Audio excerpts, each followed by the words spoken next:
ನಮಸ್ಕಾರ ವೀಕ್ಷಕರೇ, ಸ್ಟಾರ್ 74 ನ್ಯೂಸ್ಗೆ ಸ್ವಾಗತ. ನಾನು ಎಂ ಮಂಗಳಗಟ್ಟಿ. ಧಾರವಾಡ ನಗರದಲ್ಲಿ ಅರಿಥ್ಮಿಯಾ ಕ್ಲಿನಿಕ್ ಆರಂಭ. ಈ ಭಾಗದಲ್ಲಿ ಹೃದಯ ಚಿಕಿತ್ಸಾ ಸೌಲಭ್ಯವನ್ನು ಮತ್ತಷ್ಟು ಬಲಪಡಿಸುವ ನಿಟ್ಟಿನಲ್ಲಿ SDM ನಾರಾಯಣ ಹಾರ್ಟ್ ಸೆಂಟರ್ ಪ್ರತ್ಯೇಕವಾದ ಅರಿಥ್ಮಿಯಾ ಕ್ಲಿನಿಕ್ ಆರಂಭಿಸಿದೆ. ಹೃದಯ ಬಡಿತದಲ್ಲಿನ ಏರುಪೇರುಗಳನ್ನು ಅರಿಥ್ಮಿಯಾ ನಿಖರವಾಗಿ ಪತ್ತೆ ಹಚ್ಚಲು ಮತ್ತು ಚಿಕಿತ್ಸೆ ನೀಡಲು ಈ ವಿಶೇಷ ಕ್ಲಿನಿಕನ್ನು ವಿನ್ಯಾಸಗೊಳಿಸಲಾಗಿದೆ. ಇದರಿಂದಾಗಿ ಈ ಭಾಗದ ಜನರಿಗೆ ತಮ್ಮ ಪ್ರದೇಶದಲ್ಲಿ ಸುಧಾರಿತ ವೈದ್ಯಕೀಯ ಪರಿಹಾರಗಳು ಲಭ್ಯವಾಗಲಿವೆ. ಸುದ್ದಿಗಾರರೊಂದಿಗೆ ಮಾತನಾಡಿದ ಕನ್ಸಲ್ಟೆಂಟ್ ಎಲೆಕ್ಟ್ರೋಫಿಸಿಷಿಯಾಲಿಸ್ಟ್ ಡಾಕ್ಟರ್ ಅಭಿನವ್ ಆನಂದ್ ಅವರು, ಅರಿಥ್ಮಿಯಾ ಕ್ಲಿನಿಕ್ ಪ್ರಮುಖವಾಗಿ ಟ್ಯಾಕಿಕಾರ್ಡಿಯಾ, ಅತಿ ವೇಗದ ಹೃದಯ ಬಡಿತ ಮತ್ತು ಬ್ರಾಡಿಕಾರ್ಡಿಯಾ, ಅತಿ ನಿಧಾನಗತಿಯ ಹೃದಯ ಬಡಿತ ದಂತ ಸಮಸ್ಯೆಗಳ ನಿವಾರಣೆಯ ಮೇಲೆ ಗಮನ ಹರಿಸಲಿದೆ ಎಂದರು. ಈ ಸಂದರ್ಭದಲ್ಲಿ SDM ನಾರಾಯಣ ಹಾರ್ಟ್ ಸೆಂಟರ್ನ ವೈದ್ಯಕೀಯ ಅಧೀಕ್ಷಕರಾದ ಡಾಕ್ಟರ್ ಕೀರ್ತಿ PL, ಮಾರ್ಕೆಟಿಂಗ್ ವಿಭಾಗದ ಮುಖ್ಯಸ್ಥ ಶ್ರೀ ಸೋಮನಾಥ್ ರಾಯಕೋಡಿ, ಶ್ರೀ ದುಂಡೇಶ್ ತಡಕೋಡ್ ಮತ್ತು ಇನ್ನಿತರರು ಪತ್ರಿಕಾಗೋಷ್ಠಿಯಲ್ಲಿ ಉಪಸ್ಥಿತರಿದ್ದರು. ನಾರಾಯಣ ಹಾರ್ಟ್ ಸೆಂಟರ್ ಧಾರವಾಡ ಈ ಹೃದಯ ರೋಗ ವಿಭಾಗ ಶುರುವಾಗಿ ಆಲ್ಮೋಸ್ಟ್ 17 ವರ್ಷ ಆಯ್ತು. ಇವಾಗ ನಾವು ರೆಗ್ಯುಲರ್ ಆಗಿ coronary angiography, angioplasty, phase maker ಇಂಪ್ಲಾಂಟೇಷನ್ನು ಮತ್ತು ಚಿಕ್ಕ ಮಕ್ಕಳ ಚಿಕಿತ್ಸೆ ಎಲ್ಲ ಮಾಡ್ತಾಯಿದ್ದೀವಿ. ಇದು ಹೃದಯ ಬಡಿತ ಏರುಪೇರಾದಾಗ ಇರ್ಬೋದು ಅಥವಾ ಸಡನ್ ಡೆತ್ತು ಆಗ್ಬೋದು. ಸೊ ಇದಕ್ಕಾಗಿ ಆಲ್ರೆಡಿ ನಾವು ಈ ಪೇಸ್ ಮೇಕರು ಚಿಕಿತ್ಸೆ ಎಲ್ಲ ಮಾಡ್ತಾನೇ ಇದ್ದೀವಿ ನಾವು. ಮತ್ತು ಇದು ಎದೆ ಬಡಿತ ಏರುಪೇರು ಜಾಸ್ತಿ ಆದಾಗ ಅದನ್ನು ಸರಿಪಡಿಸಲಿಕ್ಕೆ ಎಲೆಕ್ಟ್ರೋಫಿಸಿಯಾಲಜಿ ಸ್ಟಡಿ ಮತ್ತು ರೇಡಿಯೋ ಫ್ರೀಕ್ವೆನ್ಸಿ ಅಬ್ಲೇಷನ್ನು ಕಳೆದ 15 ವರ್ಷದಲ್ಲಿ ನಾವು 400ಕ್ಕೂ ಹೆಚ್ಚು ಕೇಸ್ ಮಾಡ್ತಾಯಿದ್ದೀವಿ. ಮೊದಲು ಬೇರೆ ಬೇರೆ ಡಾಕ್ಟ್ರು ಬರ್ತಿದ್ರು ಬೆಂಗಳೂರಿಂದ, ರೆಗ್ಯುಲರ್ ಇರಲಿಲ್ಲ. ಅರಿಥ್ಮಿಯಾ ಕ್ಲಿನಿಕ್ಕು ನಾವು ನಿಮ್ಗೆ ತಿಳಿದ ಮಟ್ಟಿಗೆ ನಾವು 5-6 ವರ್ಷದಿಂದ ಶುರು ಮಾಡಿದ್ದೀವಿ ಅದನ್ನು.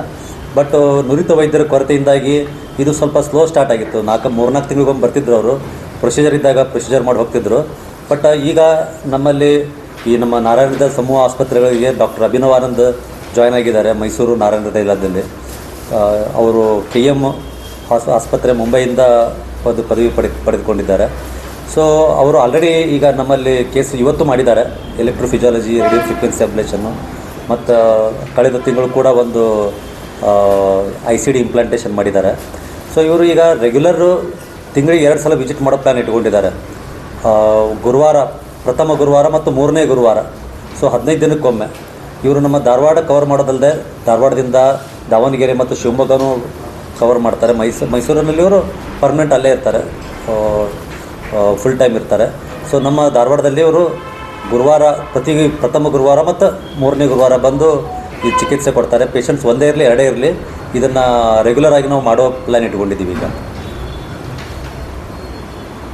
ಸರ್, ನನ್ನ ಒಂದು CRT ಆಗಿದೆ ನಾರಾಯಣ ಧಾರವಾಡಲ್ಲಿ. CRT ಇದು ಕಾಂಪ್ಲೆಕ್ಸ್ ಟ್ರೀಟ್ಮೆಂಟ್, ದೊಡ್ಡ ICD, CRT plus leadless pacemaker. Normally ಎಲ್ಲ ಜೊತೆ ಬ್ಯಾಂಗ್ಳೂರಲ್ಲಿ ಹೋಗಬೇಕು. ಈಗ ನಾನು ಧಾರವಾಡಲ್ಲಿ ಶುರು ಮಾಡ್ತಾ ಇದ್ದೀವಿ. ಪ್ಲಸ್ RFA ಆಲ್ರೆಡಿ ಸ್ಟಾರ್ಟ್ ಆಗಿದೆ. ಇವತ್ತು ಬೆಳಿಗ್ಗೆ ಒಂದು RFA ಪ್ರೊಸೀಜರ್ ಮಾಡಿದ್ದೀವಿ. ಪೇಷಂಟ್ ಚೆನ್ನಾಗಿದೆ.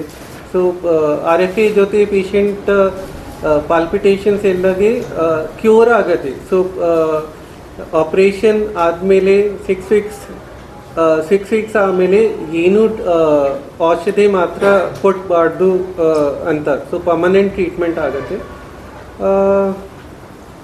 ಸೊ ತಿಂಗಳಿಗೆ 2 ಟೈಮ್ ವಿಸಿಟ್ ಮಾಡ್ತೀನಿ. First Thursday, third Thursday 2 time ನಾನು ಇಲ್ಲೇ ಬರ್ತೀನಿ, ಪೇಷಂಟ್ ನೋಡ್ತೀನಿ.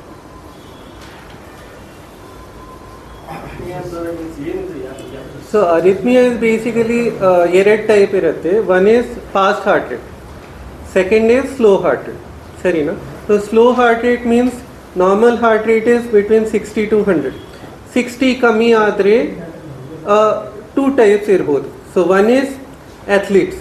So people who jog a lot, endurance exercise ಮಾಡ್ತಾರೆ, ಅವ್ರಿಗೆ ಫಿಸಿಯೋಲಾಜಿಕ್ ಹಾರ್ಟ್ ರೇಟ್ ಕಮ್ಮಿ ಆಗುತ್ತೆ.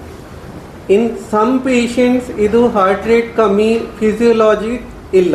ಸೊ ಇದು ಪ್ಯಾಥೊಲಾಜಿಕ್ ಪೇಷಂಟ್ಸ್ಗೆ ಸಪೋರ್ಟ್ ಆಗಬೇಕು.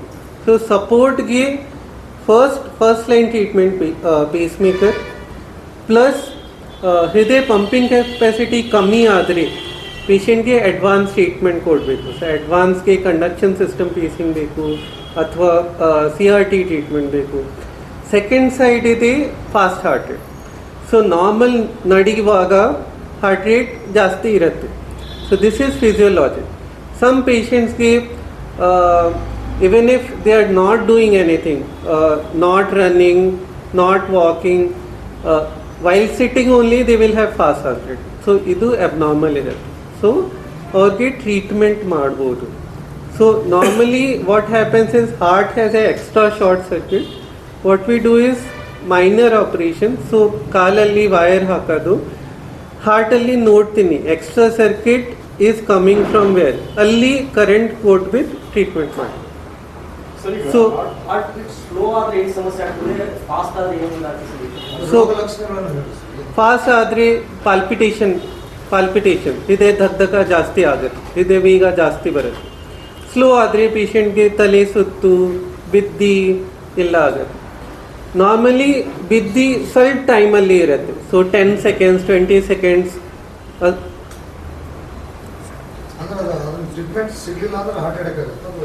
ಇಲ್ಲ. ಸೊ ಹಾರ್ಟ್ಗೆ ಎರಡು ಸಿಸ್ಟಮ್ ಇರುತ್ತೆ. One is plumbing system. ಪ್ಲಂಬಿಂಗ್ಗೆ ಹಾರ್ಟಲ್ಲಿ ಹಾರ್ಟ್ ವೆಸಲ್ಸ್ಗೆ ಇದು ಬರುತ್ತೆ, ಬ್ಲಡ್ ಸಪ್ಲೈ ಬರುತ್ತೆ. Second system is electric wire. So electric wire heart rate ತುಂಬ ಕಮ್ಮಿ ಆದರೆ, so if the upper chamber is not telling the lower chamber, ಮಧ್ಯದಲ್ಲಿ ಕನೆಕ್ಷನ್ ಬ್ರೇಕ್ ಆದರೆ ಅಪ್ಪರ್ ಚೇಂಬರ್ ಇಂದ ಲೋವರ್ ಚೇಂಬರ್ಗೆ ಕಮ್ಯುನಿಕೇಶನ್ ಆಗಲ್ಲ. ಸೊ ಲೋವರ್ ಚೇಂಬರ್ ಬೀಟ್ ಕಮ್ಮಿ ಇರುತ್ತೆ. ಸೊ ಆದಮೇಲೆ ಪೇಷಂಟ್ಗೆ ತಲೆ ಸುತ್ತು ಬರುತ್ತೆ. So think of it like if my normal heart rate is around 70 and all of a sudden it becomes 20, my body is not used to 20. So the whatever amount the heart is pumping out, the body is not getting, because all of a sudden whatever it was getting at 70, now it is getting only 20. So for such hearts pacemaker in the support ಮಾಡಬಹುದು. ಈಗ ನಿಮ್ಮ ಪ್ರಕಾರ ಹೆಚ್ಚು ಯಾವ ವಯೋಮಾನದವರಿಗೆ ಆಗ್ತಾ ಇದೆ? So this via is Age. not Age. decided. So some patients will have congenital CHB. Congenital CHB idre this can come at earlier age. I have done a pacemaker in 1-day-old child also. Some patient this comes at a lower age. So what we mostly see for the pacemaker is a disease of the elderly. So 70 ವರ್ಷ ಆದಮೇಲೆ 80 ವರ್ಷ ಆದಮೇಲೆ normal conduction ಸಿಸ್ಟಮ್ಗೆ ಇದು hard ಆಗುತ್ತೆ, degeneration ಆಗುತ್ತೆ. So ಆದಮೇಲೆ ಪೇಷಂಟ್ಗೆ ಪೇಸ್ಮೇಕರ್ ಅವಶ್ಯಕತೆ ಇರುತ್ತೆ. The eldest pacemaker I have done is 105 years old. ಚಿಕಿತ್ಸೆ ಇರುತ್ತಲ್ಲ, ಅವರು ರೋಗಿಗಳ ವ್ಯಾಯಾಮ ಮಾಡುವಂತ ಮಾಡ್ಬೋದು. ನ್ಯೂವರ್ ಪೇಸ್ಮೇಕರ್ಗೆ ಏನೂ ತೊಂದರೆ ಇಲ್ಲ. ನೀವು ಮೊಬೈಲಲ್ಲಿ ಮಾತಾಡಿ, ಟಿವಿ ನೋಡಿ, ಎಲ್ಲ ಕೆಲಸ ನೀವು ಮಾಡಿ, ಏನು ತೊಂದರೆ ಇಲ್ಲ. Cost varies from patient to patient. Sir you can take. ಇದರಲ್ಲಿ ಪೇಸ್ಮೇಕರಲ್ಲಿ 2-3 ವೆರೈಟಿ ಇರ್ತವೆ. ಒಂದು ಸಿಂಗಲ್ ಚೇಂಬರ್, ಒಂದೇ ರೈಟ್ ವೆಂಟ್ರಿಕಲ್ಗೆ ಅಷ್ಟೇ ಹೋಗುತ್ತೆ. ಅದು ಪೇಷಂಟ್ಗೆ ಜಸ್ಟ್ ಮೇಂಟೈನ್ ಮಾಡಲಿಕ್ಕೆ ಹಾರ್ಟ್ ಬಿಟ್ಟು, ಬಟ್ ಅದು ನ್ಯಾಚುರಲ್ ಹಾರ್ಟ್ ಆದಂಗೆ ಆಗಲ್ಲ. ಅದಕ್ಕೆ ನಾವು ಡಬಲ್ ಚೇಂಬರ್ ಹಾಕ್ತೀವಿ. ಅಪ್ಪರ್ ಚೇಂಬರ್, ಲೋವರ್ ಚೇಂಬರ್ ಎರಡು ಕೋಆರ್ಡಿನೇಷನ್ ಇರುತ್ತೆ. ಸೊ ಅದು ಡಬಲ್ ಚೇಂಬರ್ ಹಾಕಿದರೆ ನಾರ್ಮಲ್ ಹಾರ್ಟ್ ಥರ ಬೀಟ್ ಆಗುತ್ತೆ. ಪೇಷಂಟ್ ಓಡಾಡಿದ ಮೇಲೆ ಹಾರ್ಟ್ ಬೀಟ್ ಜಾಸ್ತಿ ಆಗುತ್ತೆ, ಮಲ್ಕೊಂಡಾಗ ಸ್ಲೋ ಆಗುತ್ತೆ. ಇದು ನ್ಯಾಚುರಲ್ ಥರ, ಇದು double chamber. Single chamber cost around 1,50,000 ತನಕ ಆಗುತ್ತೆ. ಡಬಲ್ ಚೇಂಬರ್ ಅರೌಂಡ್ 3 lakh ಆಗುತ್ತೆ. ಬಟ್ ನಮ್ಮದಲ್ಲಿ ಭಾಳಷ್ಟು ಸಲ ಇವು BPL ಕಾರ್ಡು, EPL ಕಾರ್ಡಲ್ಲೆಲ್ಲ ಫುಲ್ಲು ಫ್ರೀ ಅಥವಾ ಕನ್ಸೆಷನ್ ರೇಟಲ್ಲೂ ಆಗುತ್ತೆ. ನಮ್ಮದು ಗೌರ್ಮೆಂಟ್ ಎಲ್ಲ ಸ್ಕೀಮ್ ನಮ್ಮಲ್ಲಿ ಅಪ್ಲೈ ಆಗುತ್ತೆ. ಮೋಸ್ಟ್ ಆಫ್ ದ ನಮ್ಮಲ್ಲಿ BPL ಪೇಷಂಟ್ಸ್ಗಳು ಫ್ರೀಯಾಗಿ ಮಾಡಿಸ್ಕೊಂಡು ಹೋಗ್ತಾರೆ ಇವೆಲ್ಲ. ಆನಂತರ ಇನ್ನೂ ಅಡ್ವಾನ್ಸ್ಡ್ ಸಿಸ್ಟಮ್ಸ್ ಬಂದಿದ್ದಾವೆ, ಕಂಡಕ್ಷನ್ ಸಿಸ್ಟಮ್ ಪೇಸಿಂಗ್ ಅಂತ. ಅಗದಿ ನ್ಯಾಚುರಲ್ ಹಾರ್ಟ್ ಥರ ಬಿಹೇವ್ ಮಾಡುತ್ತೆ ಅದು. ಅದಕ್ಕೆ ಮೂರನೇ ಇನ್ನೊಂದು ವೈರ್ ಹಾಕಬೇಕಾಗುತ್ತೆ, ಅದು ಬೈವೆಂಟ್ರಿಕ್ಯುಲರ್ ಪೇಸಿಂಗ್ ಅಂತೀವಿ. ಈಗ ಮೊನ್ನೆ ಏನಾಗಿತ್ತಂದರೆ, ಈಗ ನಮ್ಮಲ್ಲಿ ಮೇನ್ ಪ್ರಾಬ್ಲಮ್ ಅಂದರೆ ಈ ಡಾಕ್ಟರ್ ಅಭಿನವ್ ಅವ್ರು ಹೇಳ್ದಂಗೆ, ಒಂದು ಹುಡುಗರಲ್ಲಿ ಹುಟ್ಟಿದಾಗಿಂದ ಹಾರ್ಟು ರೇಟ್ ಸ್ಲೋ ಇರುತ್ತೆ, ಅದೊಂದಾಯಿತು. ಎಲ್ಡರ್ಲಿ ಪೇಷಂಟ್ಸ್ನಲ್ಲಿ ಈಗ ವೈರ್ ಹೆಂಗೆ ಸೌಕಳಿ ಇರುತ್ತೆ ಮನೆಯಲ್ಲಿ, ಆ ಥರ ಸೌಕಳಿಯಾಗಿ ಅದು ಕರೆಂಟ್ ಸಿಸ್ಟಮ್ ಫೇಲ್ ಆಗಿರುತ್ತೆ. ಅದಕ್ಕಿಂತ ಇನ್ನೊಂದು ಇಂಪಾರ್ಟೆಂಟ್ ಅಂದರೆ ಹಾರ್ಟ್ ಅಟ್ಯಾಕ್ ಆದಮೇಲೆ, ಈ ಭಾಳಷ್ಟು ಸಲ ಹಾರ್ಟ್ ಅಟ್ಯಾಕ್ ಆದಮೇಲೆ ಪೇಷಂಟ್ಸ್ಗಳಿಗೆ ಕರೆಂಟ್ ಸಿಸ್ಟಮ್ ಫೇಲ್ ಆಗಿಬಿಟ್ಟಿರುತ್ತೆ, ಎದೆ ಬಡಿತ ಸ್ಲೋ ಆಗಿರುತ್ತೆ. ಅವಾಗ ನಾವು ಟೆಂಪರರಿ ಪೇಸ್ಮೇಕರ್ ಹಾಕಿ ಎಂಜಿಯೋಗ್ರಫಿ, ಎಂಜಿಯೋಪ್ಲಾಸ್ಟಿ ಮಾಡ್ತೀವಿ. ಯಾವಾಗ ರಕ್ತ ಸಂಚಾರ ಸರಿಯಾಗುತ್ತೆ ಆವಾಗ ಯೂಶ್ವಲಿ ಸರಿಯಾಗುತ್ತೆ ಅದು. ಬಟ್ ಸರಿಯಾಗಲಿಲ್ಲ ಅಂದ್ರೆ ರೇರ್ಲಿ ಅದಕ್ಕೂ ಪೇಸ್ ಮೇಕರ್ ಹಾಕ್ತೀವಿ. ಇನ್ನೊಂದು ಈ ಪೇಷಂಟು ಹಾರ್ಟ್ ಅಟ್ಯಾಕ್ನಲ್ಲಿ ಈ ಹಾರ್ಟ್ ಅಟ್ಯಾಕ್ ಆದಾಗ ನೀವು ನೋಡಿರ್ಬೋದು, ಒಂದು 25% ಪೇಷಂಟ್ಸು ಹಾಸ್ಪಿಟ್ಲಿಗೆ ಬರೋದೇ ಇಲ್ಲ. ಯಾಕಂದ್ರೆ ಮನೆಯಲ್ಲೇ ಎದೆ ಬಡಿತ ಏರುಪೇರಾಗಿ ಅಲ್ಲೇ ಡೆತ್ ಆಗಿಬಿಡುತ್ತೆ. ಸೊ ಬಂದಾಗ ನೀವು ಹಾಸ್ಪಿಟ್ಲಿಗೆ ನೋಡಿರ್ಬೋದು, ನಾವು ಕರೆಂಟ್ ಶಾಕ್ ಕೊಟ್ಟು ಸರಿ ಮಾಡ್ತೀವಿ ಅದು ಎದೆ ಬಡಿತ ಡಿಫಿಬ್ರಿಲೇಟರ್ ತೊಗೊಂಡು. ಬಟ್ ಏನಾಗುತ್ತೆ, ಪೇಷಂಟು ಹೆಂಗೆ ಹಾರ್ಟ್ ವೀಕ್ ಇರುತ್ತಲ್ಲ, ಆ ಹಾರ್ಟ್ ವೀಕ್ ಇದ್ದವ್ರಿಗೆ ಸಡನ್ ಕಾರ್ಡಿಯಾಕ್ ಡೆತ್ ಆಗುತ್ತೆ. ಕೆಲವರು ಪೇಷಂಟ್ಗಳು ಹಾರ್ಟ್ ಅಟ್ಯಾಕ್ ಆದಾಗ ಸ್ಟೆಂಟ್ ಹಾಕಿರ್ತೀವಿ, ಬೈಪಾಸ್ ಸರ್ಜರಿ ಮಾಡ್ತೀವಿ, ಎಲ್ಲ ಆರಾಮಿರ್ತಾರೆ. 10-15 ವರ್ಷ ಬಿಟ್ಟು ಸಡನ್ನಾಗಿ ಎದೆ ಬಡಿತ ಜಾಸ್ತಿಯಾಗಿ ಕೊಲ್ಯಾಪ್ಸ್ ಆಗಿಬಿಡ್ತಾರೆ, ಸಡನ್ ಡೆತ್ ಆಗ್ತವೆ. ಅವನು ಪ್ರಿವೆಂಟ್ ಮಾಡಲಿಕ್ಕೆ ಹಾರ್ಟ್ ಪಂಪಿಂಗು ನಾವು 30-35%ಗಿಂತ ಕಡಿಮೆ ಇದ್ದರೆ ಒಂದು ICD ಅಂತ ಮಷಿನ್ ಹಾಕ್ತೀವಿ ನಾವು. ಅದಂದರೆ ಒಂಥರ ವಾಚ್ಮನ್ ಇದ್ದಂಗೆ ಅದು. ಈ ಪೇಷಂಟ್ಗೆ ಇಲ್ಲೊಂದು ಪೇಸ್ ಮೇಕರ್ ಮಷಿನ್ ಇರುತ್ತೆ, ವೈರ್ ಇರುತ್ತೆ, ಅದು ಸುಮ್ಮನೆ ಹಾರ್ಟ್ ಬೀಟು ಮಾನಿಟರ್ ಮಾಡುತ್ತೆ. ಯಾವಾಗ heart beat out of control ಹೋಗುತ್ತೋ ಆವಾಗ ಅದನ್ನೊಂದು ಕರೆಕ್ಟಾಗಿ ಶಾಕ್ ಕೊಟ್ಬಿಡುತ್ತೆ. ಇದು ICD. ಈಗ ಮೊನ್ನೆ ಆಗಿದ್ದು ಅದೇ, ಒಂದು ಪೇಷಂಟು ನಮ್ಮಲ್ಲಿ ಧಾರವಾಡದಲ್ಲೇ ನಮ್ಮ ಫಾಲೋಅಪ್ ಇತ್ತು. 15 ವರ್ಷ ಆಗಿತ್ತು ಅವ್ರಿಗೆ ಎಂಜಿಯೋಗ್ರಫಿ ಎಂಜಿಯೋಪ್ಲಾಸ್ಟಿ ಮಾಡಿ. ಭಾಳಷ್ಟು ಪೇಷಂಟ್ಸು ಫಾಲೋಅಪಿಗೆ ಬರೋದೇ ಇಲ್ಲ, ಅದು ಪೇಷಂಟ್ ಫಾಲೋಅಪಿಗೆ ಬರಲೇ ಇಲ್ಲ. ಸೊ ಒಂದು ಸಡನ್ ಒಂದು fine day had cardiac arrest, ಹಾಸ್ಪಿಟ್ಲಿಗೆ ಕರ್ಕೊಂಬಂದರು. ನಮ್ಮ ಎಮರ್ಜೆನ್ಸಿಯಲ್ಲಿ ಶಾಕ್ ಕೊಟ್ಟು ಅದನ್ನು ರಿವೈವ್ ಮಾಡಿದರು. ಸೊ ಅದು ಪೇಷಂಟ್ ಹಾರ್ಟು ತುಂಬ ವೀಕ್ ಇತ್ತು, ಇದು ಅರೆಸ್ಟ್ ಆಗಿತ್ತು. ಸೊ ರಿವೈವ್ ಮಾಡಿದ್ದೀವಿ, ಪೇಷಂಟು ಆರಾಮಾದರು. ಅವರಿಗೆ ಒಂದು CRTD ಅಂತ ಪ್ರೊಸೀಜರ್ ಮಾಡಿದ್ದೀವಿ ನಾವು. ಅದು CRTD ಪ್ರೊಸೀಜರ್ ಅಂದರೆ ಅದರಲ್ಲಿ 3 ವೈರ್ ಇರ್ತವೆ. ಹಾರ್ಟನ್ನು ಎಲ್ಲ ಕರೆಕ್ಟಾಗಿ ಕಂಡಕ್ಷನ್ ಸಿಸ್ಟಮನ್ನು ನಾರ್ಮಲ್ ಹಾರ್ಟ್ ಥರ ಬೀಟ್ ಮಾಡಲಿಕ್ಕೆ, ಒಂದು ಹಾರ್ಟ್ ಪಂಪಿಂಗ್ ಇಂಪ್ರೂವ್ ಆಗಲಿಕ್ಕೆ, ಪ್ಲಸ್ ಈ ಥರ ಏನಾದ್ರು ಎದೆ ಬಡಿತ ಏರ್ಪೇರಾದಾಗ ಶಾಕ್ ಕೊಡಲಿಕ್ಕೆ ಒಂದು ಕಾಯಿಲ್ ಇರುತ್ತೆ. ಇವೆಲ್ಲ ಎಕ್ಸ್ಪೆನ್ಸಿವ್ ಪ್ರೊಸೀಜರು. ಇದು ಆಲ್ಮೋಸ್ಟ್ 17 ಲಕ್ಷ ರೂಪಾಯಿ ಆಯ್ತು ಅದು ಪೇಷಂಟಿಗೆ.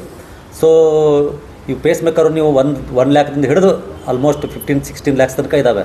ಇದು ಪೇಷಂಟ್ ಇಂಡಿಕೇಷನ್ಸ್ ಮೇಲೆ ಹೋಗುತ್ತೆ.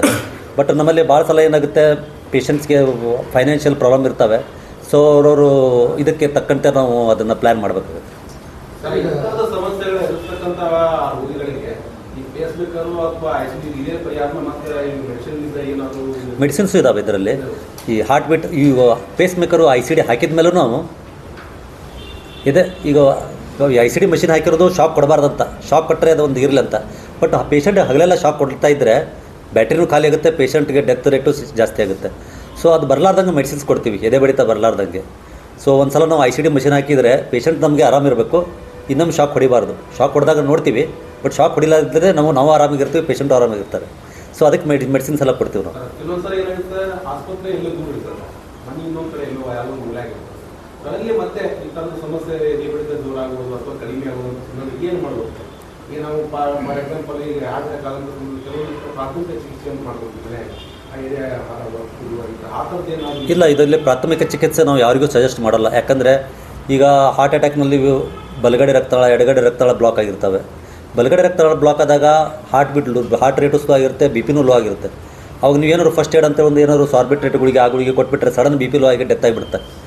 ಸೊ ನಾವೇನು ಸಜೆಸ್ಟ್ ಮಾಡ್ತೀವಿ, ಆದಷ್ಟು ನಿಯರೆಸ್ಟ್ ಹಾಸ್ಪಿಟ್ಲಿಗೆ ಹೋಗಿ ECG ಮಾಡಿ, ಅಲ್ಲಿ ವೈದ್ಯರು ಇದ್ದೇ ಇರ್ತಾರೆ, ಯಾರೋ MBBS MD ಡಾಕ್ಟರ್ ಯಾರಿದ್ರು ಅದನ್ನು ನೋಡಿಕೊಂಡು ಕರೆಕ್ಟಾಗಿ ಚಿಕಿತ್ಸೆ ಕೊಟ್ಟು ರೆಫರ್ ಮಾಡಬೇಕು.